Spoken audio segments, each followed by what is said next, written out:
Bienvenidos a este canal llamado Yo te lo platico, donde te contamos la vida y obra de los escritores más famosos de México y del mundo. Esta vez, siendo tan vasta la mitología griega, te compartimos un poco más, llena de historias interesantes. Posiblemente en semanas posteriores retomemos una tercera parte. Por lo pronto, te pido que nos acompañes en esta segunda emisión. Vamos a comenzar. Eros y Psique.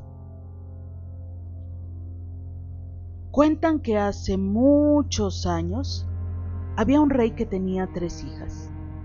Las 3 eran bellísimas, pero la belleza de la menor, Psique, era sobrehumana, hasta tal punto que de todas partes acudían a admirarla y comenzaban a adorarla como si de una reencarnación de la diosa Afrodita se tratase.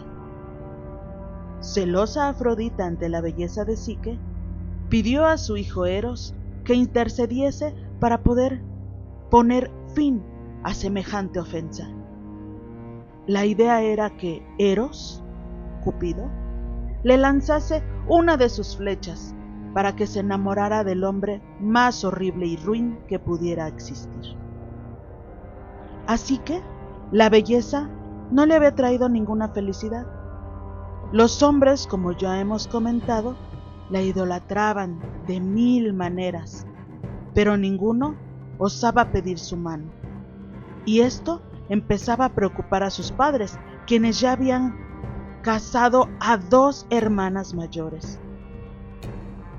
Cuando consultaron al oráculo, este predijo que Psique se iba a casar en la cumbre de una montaña con un monstruo venido de otro mundo. Psique aceptó su destino y sus padres la llevaron hasta la cima de la montaña, donde, llorando, la abandonaron. Allí se la encontró Céfiro, quien, lejos de abandonarla a su suerte, la elevó por los aires y la depositó en un profundo valle sobre un lecho de verde césped. Psique, extenuada por tantas emociones, se quedó dormida y al despertar se encontró en medio del jardín de un maravilloso palacio de indescriptible lujo y belleza. Al atardecer, Psique sintió una presencia a su lado.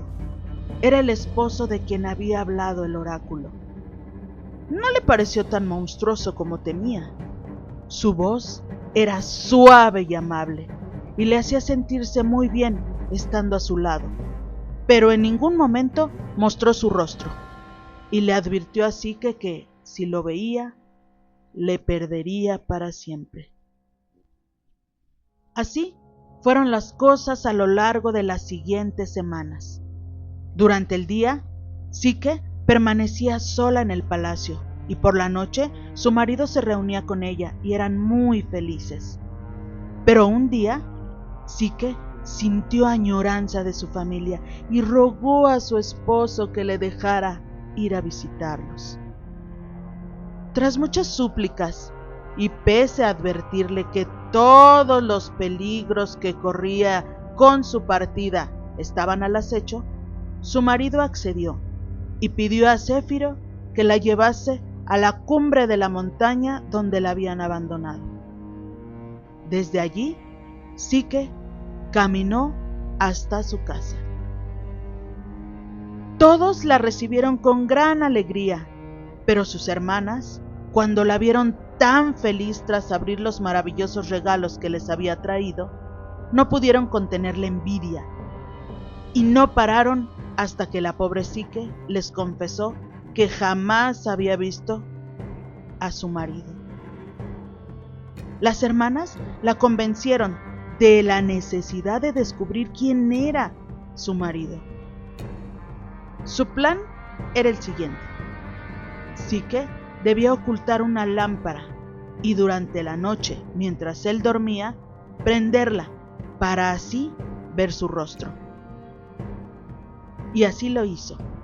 Psique volvió al palacio en el que vivía con Eros y, siguiendo el plan de sus hermanas, descubrió que su marido era un joven de gran belleza. Emocionada por el descubrimiento, le tembló la mano que sostenía la lámpara, dejando caer una gota de aceite hirviendo sobre su amado. Al sentirse abrazado, Eros despertó y, cumpliendo su amenaza, huyó en el acto para no volver jamás. Sola y desamparada, Psique se dedicó a errar por todo el mundo, perseguida por la cólera de Afrodita, que seguía indignada ante tanta belleza. Ninguna divinidad la quiso acoger y finalmente cayó en manos de la diosa, quien la encerró en su palacio y la atormentó de todas las maneras posibles. Hasta le hizo descender a los infiernos en búsqueda de un frasco de agua de Juvencia que debía entregar sin abrir. La curiosidad pudo nuevamente con Psique y abrió el frasco. Quedó sumida en un profundo sueño después de abrirlo. Mientras tanto, Eros sufría enormemente porque era incapaz de olvidar a Psique. Y cuando supo que estaba sumida en un sueño mágico, no lo pudo soportar más. Voló hacia ella y la despertó de un flechazo.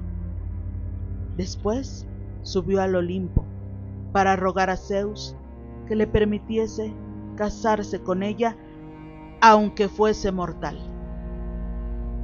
Zeus se compadeció de Eros y otorgó la inmortalidad a Psique, haciéndole comer ambrosía. Después apaciguó la cólera de Afrodita y ordenó el casamiento de Eros y Psique, que duraría para siempre. La manzana de la discordia. No quiero que Eris venga a mi boda. Es la diosa de la discordia y solo nos traerá problemas, dijo la bella Tetis. Peleo, su futuro marido, aceptó sin discutir. Era un gran rey, pero también era un simple mortal, muy orgulloso de que una ninfa del mar hubiera aceptado casarse con él. Pero no invitar a Eris era tan peligroso como invitarla, o quizá más. Estaban en pleno banquete de bodas, al que habían sido invitados todos los dioses del Olimpo. Cuando llegó el regalo de la discordia, una hermosísima manzana de oro del jardín de las Hespérides rodó sobre la mesa como si la hubiera arrojado una mano invisible. Tenía una inscripción en grandes letras: para la más hermosa. ¿Y quién era la más hermosa? Estando presentes Atenea, Hera y Afrodita, la novia no se atrevió a reclamar el regalo. Las diosas echaron miradas de fuego. «Que lo decida mi padre Zeus», dijo Atenea. Pero el mismísimo Zeus temía la cólera de las diosas. La decisión no era fácil para él. En esos momentos era el suegro de Afrodita, el padre de Atenea, y estaba casado con Hera. ¿Quién podría ser un buen juez en tan delicada cuestión? Entonces Zeus pensó en uno de los hijos de Príamo, el rey de Troya. El joven Paris era inteligente, apuesto, y no parecía corrompido por las riquezas y el poder. Era famoso y muy consultado por sus sensatas decisiones. Sería un juez justo. Y tan justo era Paris que cuando Hermes, el mensajero de los dioses, bajó a comunicarle la decisión de Zeus, su primera elección fue la mejor y la que se debió haber tomado: que se dividiera la manzana en 3 partes iguales. Pero las diosas no aceptaron la división y le exigieron que eligiera entre las 3 a una. En el monte de Ida se realizó el juicio. Cada una de las diosas por separado se entrevistó con Paris. Cada una descubrió para él todas sus bellezas y cada una le ofreció un soborno irresistible. «Tendrás todo el poder», le dijo Hera. «Si me eliges a mí, te haré el emperador de Asia». «Tendrás toda la sabiduría», le dijo Atenea. «Si me eliges a mí, serás el más sabio y el mejor en la guerra». Entonces fue el turno de Afrodita. «Mira este espejo mágico, joven Paris», le dijo Afrodita, la diosa del amor. Y Paris vio por primera vez a Helena y supo por qué la llamaban la mujer más hermosa del mundo. Afrodita le prometió simplemente el amor de Helena. Y con eso fue suficiente. «Afrodita es la más bella de las diosas», declaró Paris, y le entregó la manzana de oro. Hera y Atenea, despechadas, se fueron tramando venganza contra Paris, contra Troya y contra todos los malditos troyanos. Y quizás no fuera tan difícil cumplir sus propósitos, porque Helena no solo era hija de Zeus y hermana de los dioscuros Cástor y Pólux, no solo era la mujer más hermosa y más deseada del mundo, también era una mujer casada, la esposa de Menelao, el rey de Esparta. La terrible, la destructora guerra de Troya estaba a punto de comenzar. La belleza de Helena ya había sido causa de muchas desventuras. Todavía era una niña cuando fue raptada por Teseo y sus hermanos Cástor y Pólux tuvieron que rescatarla. Unos años después, todos los reyes y príncipes de Grecia querían casarse con ella. La familia de Helena temía que la elección desatara una guerra entre los pretendientes, hasta que Odiseo, el más inteligente y astuto, les propuso una gran idea. «Todos los pretendientes debemos jurar que defenderemos al marido que Helena elija contra cualquiera que pretenda atacarlo». Y así se hizo, y solo entonces Helena se atrevió a informar sobre su decisión.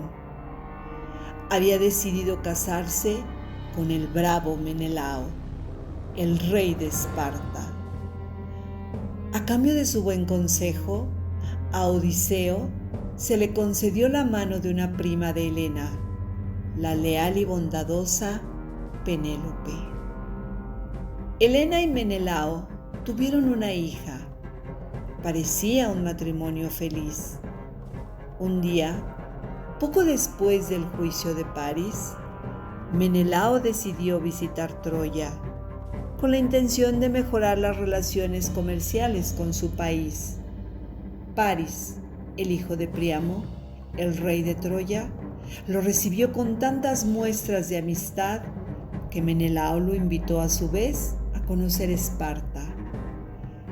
El buen Menelao, amable y confiado, no se imaginaba que Paris solo pensaba en conseguir el amor de su esposa Helena. El encuentro entre Paris y Helena provocó en los dos una loca pasión que apenas podían disimular. Allí estaba Afrodita, la diosa del amor, para avivar las llamas de ese deseo. Unos días después, Menelao recibió la triste noticia de que su padre había muerto en la isla de Creta. Debía asistir al funeral. Con mucho dolor, se despidió por unos días de su invitado. También lo hizo de su esposa, que en ese momento quedaba a cargo del gobierno de Esparta. Esa misma noche, Helena hizo cargar en la más rápida de las naves los tesoros del palacio que había heredado de su padrastro. Entretanto, con ayuda de sus hombres, Paris robó el oro del templo de Apolo. A toda vela, zarparon hacia Troya. Los troyanos recibieron con enorme alegría a Paris y Helena. Además, estos habían llegado cargados de enormes riquezas. Los troyanos estaban muy orgullosos de la hazaña de su príncipe. Con ayuda de Afrodita, hasta el rey Príamo perdió la cabeza por la belleza de Helena. Que ni se hablara de devolvérsela a los griegos. Eso jamás sucedería. La expedición de los aliados. La diosa Hera, que odiaba a Paris, avisó inmediatamente a Menelao. Furioso, el marido engañado decidió preparar una expedición para castigar a Paris y a toda Troya por el rapto de su mujer. En primer lugar, le pidió ayuda a su hermano Agamenón, que estaba casado con Clitemnestra, una hermana de Helena. Al principio, Agamenón lo intentó por las buenas, pero el rey Príamo le devolvió a sus mensajeros con las manos vacías.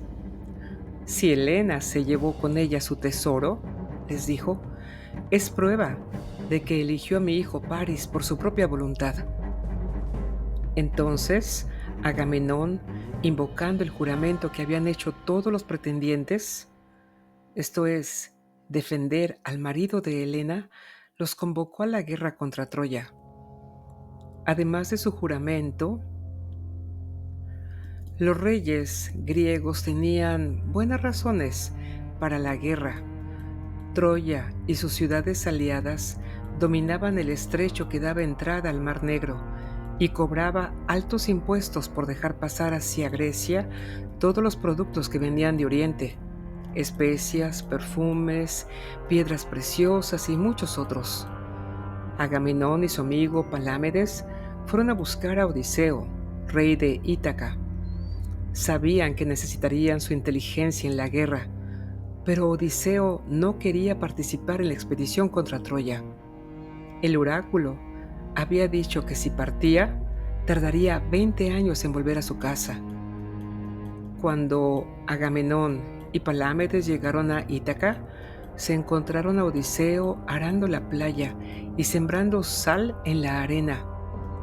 Si trataban de hablarle, respondía con risotadas y frases inconexas. ¿Estaba loco? Palámedes también era muy inteligente. El hijito de Odiseo y Penélope era un bebito. Palámedes lo arrancó de los brazos de su madre y lo puso en el suelo, por donde tenía que pasar la cuchilla del arado. Odiseo soltó inmediatamente el arado y corrió a levantar a su hijo. Demostró así que tan loco no estaba, y no le quedó más remedio que recibir a los visitantes, conversar con ellos y acordar su participación en esa guerra que no era la suya. El joven Aquiles debe luchar con nosotros, dijo Odiseo. Lo necesitamos, acordó Agamenón. Pero no será fácil encontrarlo. Su madre Tetis no quiere que vaya a la guerra. Aquiles era hijo de Peleo y Tetis, en cuya famosa boda había comenzado el disgusto entre las diosas que ahora llevaban a la guerra entre los hombres. Eris, la diosa de la discordia, se había salido con la suya. Cuando Aquiles nació, la ninfa Tetis lo llevó al río Estigia y sosteniéndolo del talón, lo sumergió entero en las aguas sagradas. A partir de ese momento, Aquiles fue invulnerable, excepto su famoso talón derecho, que no alcanzó a mojarse y era el único punto débil de su cuerpo. Por ser hijo de una inmortal, Aquiles creció rápidamente y en poco tiempo se había convertido en un joven guerrero dispuesto a la lucha. Pero su madre insistía en protegerlo. Los adivinos habían dicho que no volvería vivo de la guerra contra Troya. Tetis lo escondió, entonces en la corte del rey de Esciros, disfrazado de jovencita. Odiseo había escuchado el rumor y viajó a Esciros con un cofre de regalos para las princesas. Todas las muchachitas corrieron a ver de qué se trataba. De pronto, a un gesto de Odiseo, el trompeta tocó la alarma. ¡Llegaban los enemigos! Todas las muchachitas huyeron, excepto una, que sacó del cofre un escudo, se lo calzó sobre la túnica de lino y tomando una espada se lanzó hacia la puerta. A Odiseo no le costó mucho convencer a Aquiles de que participaría en la expedición contra Troya. El sacrificio de Ifigenia. Jamás en la historia de la humanidad se había visto una flota como la que los griegos reunieron contra Troya. Había más de 1000 naves, llegadas de todos los rincones del Peloponeso. Agamenón, el cuñado de Helena, comandaba la expedición. Pero era inútil que los barcos trataran de avanzar hacia Troya. La diosa Afrodita, para proteger a París, había enviado tormentas, vientos contrarios y toda clase de dificultades. Y de pronto se enfrentaron a una calma total. Las velas caían lánguidas sobre los mástiles, los soldados murmuraban, los reyes dudaban de seguir adelante. Artemisa, la diosa de la caza, está ofendida, dijo Calcas, el adivino, sin estar muy seguro. Agamenón se jactó de tener más puntería que ella. Para apaciguarla, el rey debe sacrificar a su hija Ifigenia. Agamenón no quería que su hija fuera sacrificada y trató de impedirlo, pero fracasó. Los jefes griegos amenazaban con reemplazarlo. Finalmente, enviaron un mensajero en busca de Ifigenia, engañando a ella y a su madre con la noticia de que la casarían con Aquiles. Cuando Ifigenia supo la verdad, no aceptó que Aquiles saliera en su defensa. Ella misma se ofreció al sacrificio para asegurar la victoria de los griegos. Pero en el momento en que el puñal de Calcas estaba a punto de clavarse en su cuerpo, la diosa Artemisa la rescató en un destello de fuego y la puso a salvo en una lejana región, donde se convirtió en una de las sacerdotisas. Con vientos favorables, los aqueos partieron hacia Troya. El sitio de Troya. Los griegos habían llegado por fin a una isla desde la que avisaban la ciudad de Troya. Pero nada sería fácil en esa guerra, trágica para todos los contendientes. Las desdichas volvieron a comenzar cuando una serpiente mordió en el pie al rey Filoctetes. Su presencia era importantísima en la guerra, porque Filoctetes había sido el mejor amigo de Heracles y había heredado su arco y las famosas flechas embebidas en la sangre de la hidra de Lerna. A causa de la picadura, su pie se hinchó y comenzó a oler de una manera espantosa. Un dolor terrible lo hacía lanzar alaridos. El mal olor y los gritos desmoralizaban a todas las tropas. Agamenón tuvo que tomar la dura decisión de dejar a Filoctetes abandonado en la isla de Lemnos, donde sobrevivió alimentándose de los animales que cazaba, sin que su herida curara. Había pasado un año cuando las naves aqueas consiguieron llegar a Troya. Los troyanos intentaron por todos los medios impedir el desembarco, y como no lo lograron, se aprestaron por la batalla. Fue una lucha feroz y sanguinaria. Cicno, un hijo del dios Poseidón, tan invulnerable a las armas como Aquiles, dirigía a los troyanos. Las flechas, las espadas y las lanzas rebotaban contra su piel.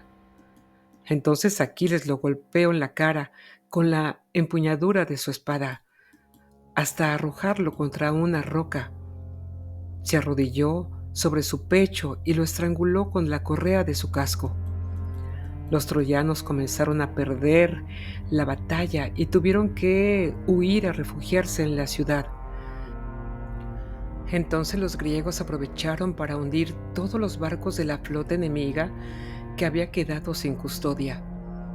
Después arrastraron sus propias naves sobre la playa y construyeron una empalizada de troncos alrededor. Eran muchos, eran fuertes, eran valientes, estaban bien armados.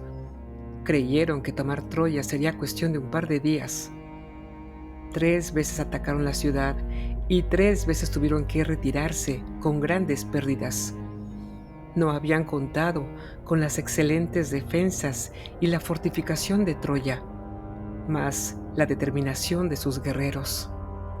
Tendremos que sitiar la ciudad, decidió Agamenón. Troya se rendirá por hambre. Pero, ¿cómo establecer un sitio realmente eficaz? Por mar era fácil, por tierra era casi imposible. Los aqueos necesitaban muchos hombres para custodiar las naves. Si los troyanos llegaban a destruirlas, estaban perdidos. Con los hombres que quedaban, no alcanzaba para rodear la ciudad. Establecieron algunos campamentos armados alrededor de Troya, pero todas las noches los troyanos conseguían hacer entrar provisiones. El sitio de Troya durará 9 años.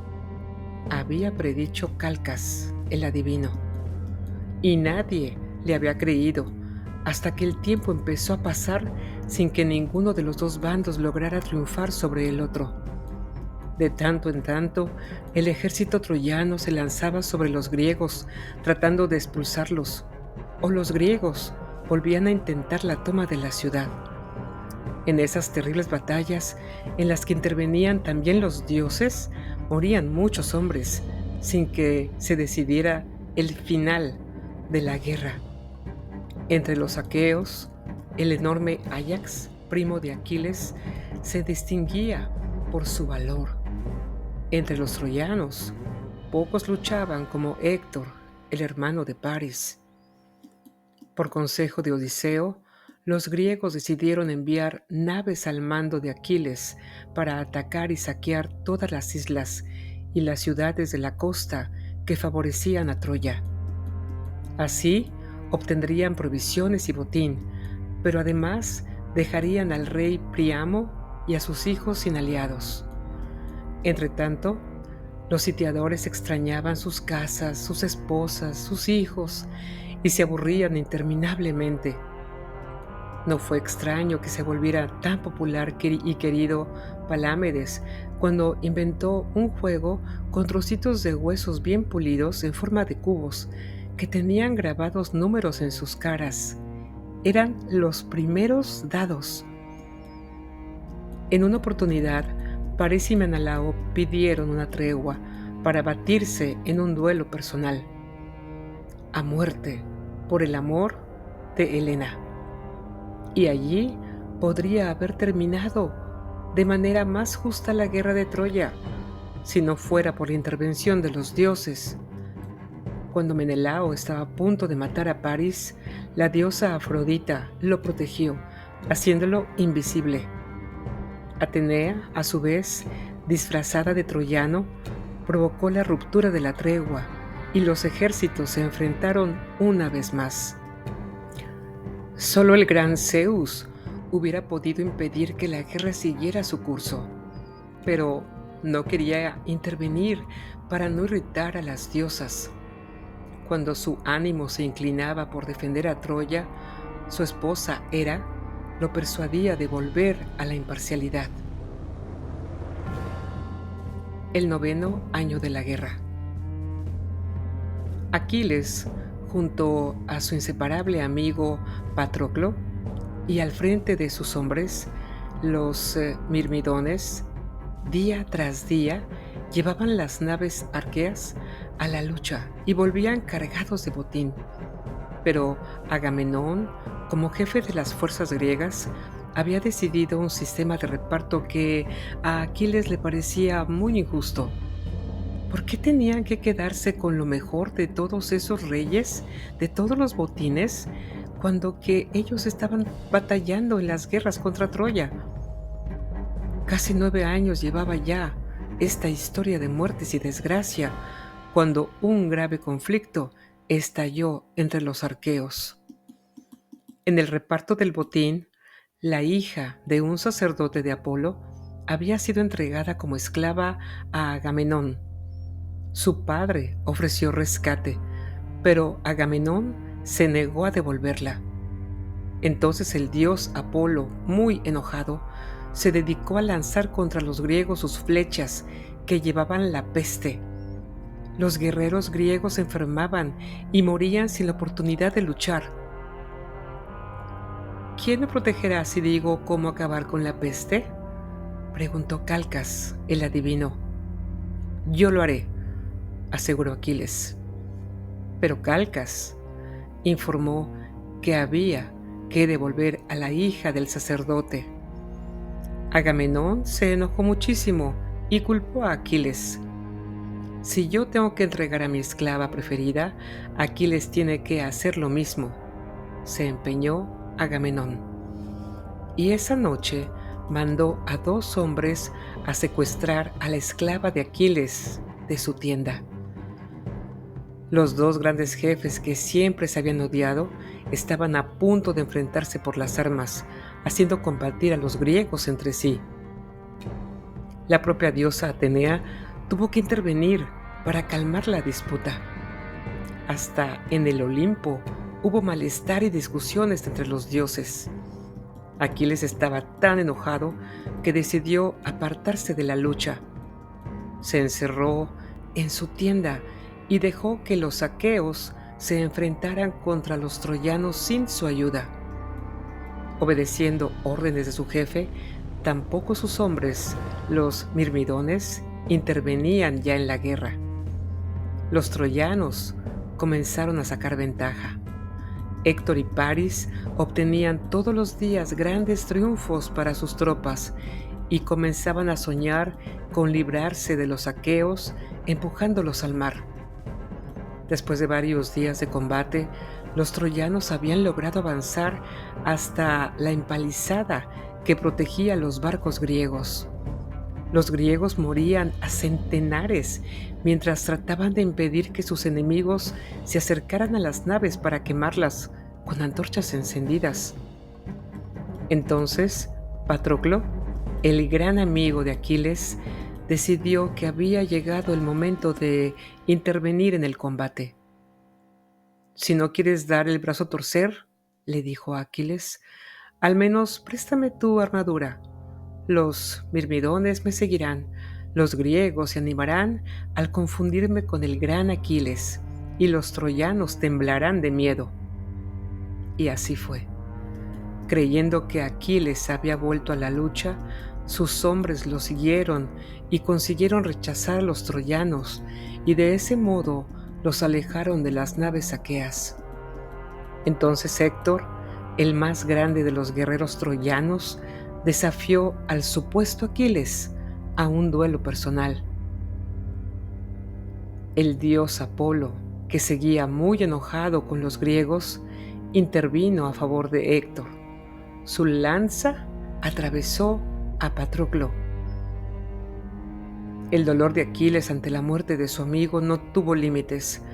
Durante toda una noche se escuchó el llanto del héroe en el campamento. Agamenón había aprendido la lección. Sin Aquiles no tenían posibilidades contra los troyanos. Llegaron a un acuerdo y Aquiles fue nombrado en forma provisoria comandante en jefe de las fuerzas aqueas.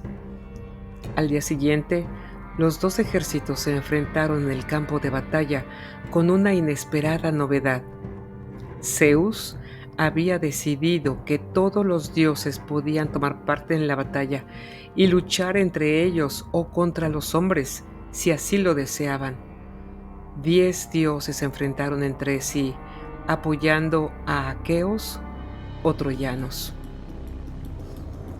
Aquiles buscaba a Héctor para vengar la muerte de su amigo Patroclo. El enfrentamiento se produjo junto a las murallas de Troya. Con ayuda de Atenea, el héroe griego consiguió matar al valiente jefe del ejército troyano y, enganchándolo en su carro de guerra, dio 4 vueltas a la ciudad arrastrando el cadáver. Los griegos habían ganado esa batalla, pero los troyanos ganaban otras.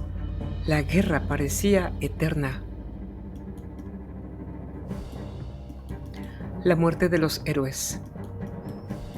Nuevos aliados llegaban ahora de toda Asia Menor para ayudar al rey Príamo contra los griegos. En uno de los combates, París, ansioso por vengar la muerte de su hermano, lanzó sus flechas contra Aquiles. El propio dios Apolo intervino entonces y dirigió una de las flechas directamente hacia el talón derecho, el único punto vulnerable del gran guerrero. Aquiles cayó muerto. Tanto Áyax como Odiseo pidieron entonces la armadura de Aquiles, que había sido fabricada por el mismísimo dios Hefesto.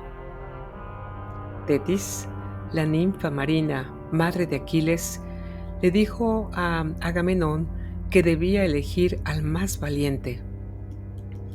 Agamenón le entregó la armadura a Odiseo. Ciego de rabia, Áyax juró vengarse, pero Atenea lo volvió loco. Creyendo luchar contra sus enemigos en el Consejo Real, Áyax atacó los rebaños que él mismo había logrado capturar en sus ataques a granjas troyanas. «Muere, maldito Agamenón, muere, tramposo Odiseo», gritaba Áyax, matando ovejas, cabras y corderos.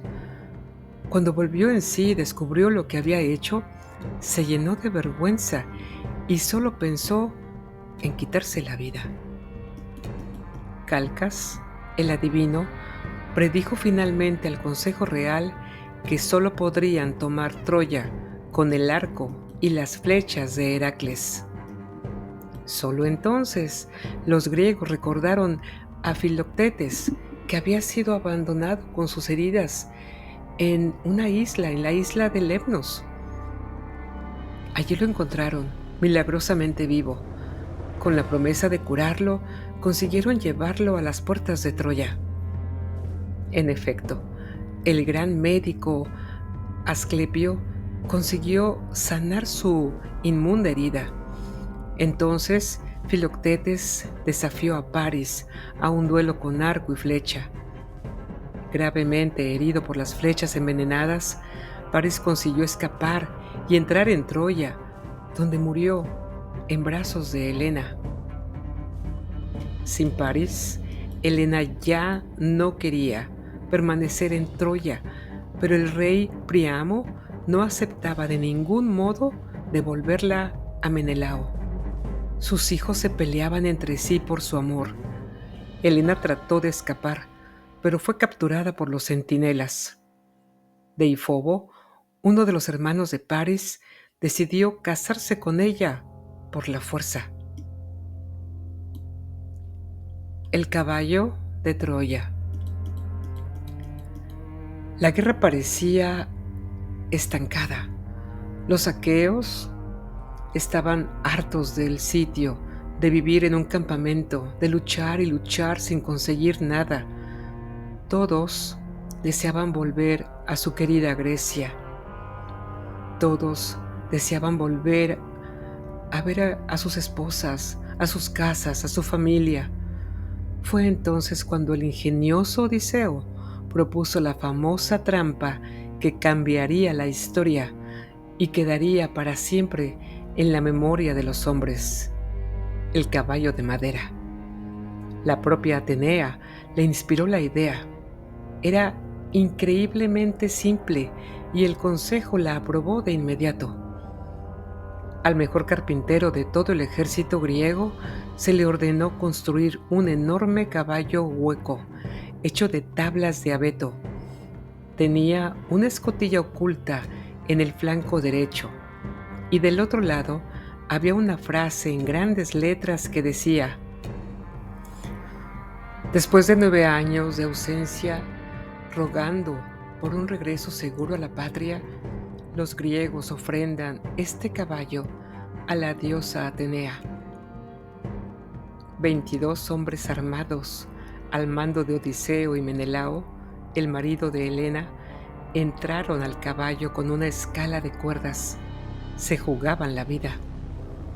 El resto del ejército fingió una retirada total. Incendiaron el campamento, echaron todas las naves al mar y remaron alejándose de la costa. Pero se quedaron escondidos en el primer lugar desde donde los troyanos no alcanzaban a verlos, esperando la señal que los haría volver. Por la mañana, los exploradores troyanos llevaron la increíble noticia: los griegos habían levantado el sitio. El caballo de madera era lo único que quedaba intacto en el campamento destruido. El rey Príamo y sus hijos decidieron entrar al caballo a la ciudad. Era el símbolo de su triunfo sobre los aqueos.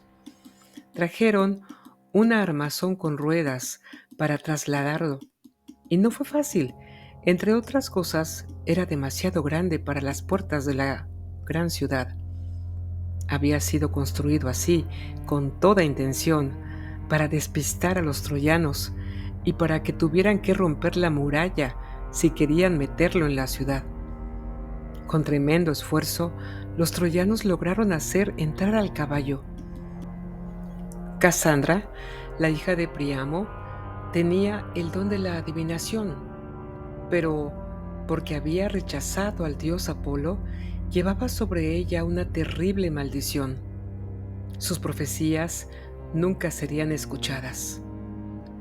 «Ese caballo está repleto de hombres armados», gritó Casandra, y como siempre, se rieron de ella. Después de casi 10 años, la guerra había terminado. El pueblo de Troya no podía creer en tanta alegría. Durante todo el día y buena parte de la noche, la ciudad entera festejó alrededor del caballo abandonado por el enemigo. Los soldados, las madres, los príncipes, los mendigos, las doncellas, los artesanos, todos cantaron y bailaron y bebieron y festejaron durante horas hasta caer rendidos en el sueño más profundo. Solo Helena permanecía despierta, atenta a todo, escuchando el silencio. Odiaba a su nuevo marido, Deifobo, el hermano de Paris, que la había tomado por la fuerza. Era medianoche cuando los guerreros salieron del caballo. Un grupo de hombres fue a abrir las puertas de Troya para que entrara Agamenón con todo el ejército. Otros mataron a los centinelas borrachos, y los griegos tomaron la ciudad de Troya. La masacre fue atroz. Muchos troyanos fueron asesinados mientras dormían. Menelao y Odiseo corrieron a la casa de Deifobo, que luchó valientemente por su vida. Estaba a punto de matar a Menelao cuando la mismísima Helena lo apuñaló por la espalda. Menelao iba dispuesto a cortarle la cabeza a esa maldita mujer que lo había engañado y había provocado tal guerra. Pero al verla, otra vez con toda su belleza y su coraje, capaz de matar a un hombre para salvarle la vida, decidió perdonarla y llevarla consigo. Durante 3 días y 3 noches, las fuerzas griegas saquearon Troya sin piedad. Después quemaron las casas y derrumbaron las murallas. Para asegurarse de que no habría venganza, mataron a todos los descendientes de Príamo. Las naves aqueas volvían por fin a la patria. Pero los reyes griegos que habían tomado parte en esta aventura, que habían saqueado Troya sin piedad y sin medida, serían castigados por los dioses. Entre ellos, el ingenioso Odiseo sería condenado a vagar durante 10 años por islas y mares antes de poder volver a su querida Ítaca, a su esposa Penélope y a su hijo Telémaco. La guerra de Troya había terminado. La gran Odisea estaba a punto de comenzar. Y así, con estas maravillosas historias, damos fin a esta transmisión. Euni, Sanidid y yo, Alondra, agradecemos tu atención. Si te ha gustado, regálanos tu like, suscríbete y comparte. También tus comentarios son muy importantes. Gracias y hasta muy pronto.